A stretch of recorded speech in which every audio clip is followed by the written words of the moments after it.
మాజీ TTD chairman ఏం statement ఇచ్చాడు అధ్యక్ష? మలమూత్రాలు, మద్యం బాటిల్, మధ్య మహావిష్ణు విగ్రహం అక్కడ పడి ఉంది, టీటీడీ పాలక మండలి తీరిది అన్నాడు. అధ్యక్ష, మేము దాని గురించి ఎంక్వైరీ చేసాం. ఆ శిల్పం చెక్కడానికి పూనుకున్నటువంటి శిల్పి తాలూకా స్టేట్మెంట్ అధ్యక్ష. స్థపతి కన్నాచారి ఆయన కుమారుడు స్టేట్మెంట్ ఇది. గురుస్వామి 22 సంవత్సరాల క్రితం మా తండ్రి గారు బెంగళూరుకి చెందిన వారి కోసం వారిచ్చిన డ్రాయింగ్ మేరకు శనీశ్వరుడి విగ్రహాన్ని చేపట్టాం.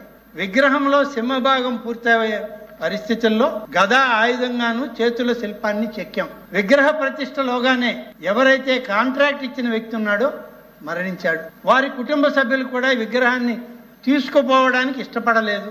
ఇదే సమయంలో మేము కూడా ఆర్థికంగా ఇబ్బందులు పడుతున్నాం కాబట్టి దాన్ని పూర్తి చేయలేక ఆ శనీశ్వర విగ్రహాన్ని యొక్క ముఖ కవలికలను కూడా పూర్తిగా చెక్కలేకపోయాం, శిల్పితనం చూపించలేక. 2003 అలిపిరి బాంబు పేలుడు జరగడంతో, అంటే తమకు గుర్తుంటుంది అధ్యక్ష, గౌరవ ప్రస్తుత ముఖ్యమంత్రి, ఆనాటి ముఖ్యమంత్రి శ్రీ నారా చంద్రబాబు నాయుడు గారి మీద జరిగిన దాడి అది అలిపిరిలో జరిగింది. ఆ సందర్భంలో ఆ ప్రాంతంలో ఉన్నటువంటి ఈ శిల్పుల చెక్కడం అనేటువంటి ఆ స్థలాన్ని సెక్యూరిటీ రీజన్స్లో ఖాళీ చేశారు అధ్యక్ష. ఖాళీ చేసిన తర్వాత చిన్న చిన్న విగ్రహాలు తీసుకుని శిల్పులు వెళ్ళిపోయారు.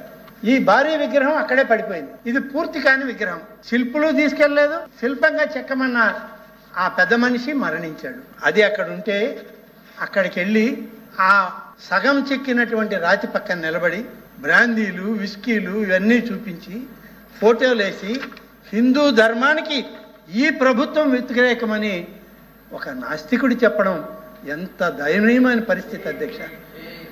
ఒక నాస్తికుడు చెప్పడమా హిందూ ధర్మాన్ని గురించి, సనాతన ధర్మాన్ని గురించి ఆ పెద్ద మనిషి చెప్పడమా అధ్యక్ష?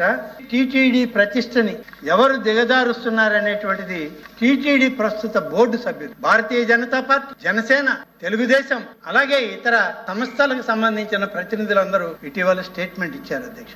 ఈయన చేసిన ఈ తప్పుడు ఆరోపణకి హిందూ ధర్మాన్ని వ్యతిరేకిస్తున్నటువంటి వాళ్ళందరూ ఇవాళ ఆయన చేసిన వ్యాఖ్యల పట్ల హిందూ ధర్మాన్ని కాపాడండి, సనాతన ధర్మాలకి ఈ ప్రభుత్వం కట్టుబడి ఉంది అనే ఉద్దేశంతో ఆయన మీద పోలీస్ కంప్లైంట్ ఇవ్వడం జరిగింది.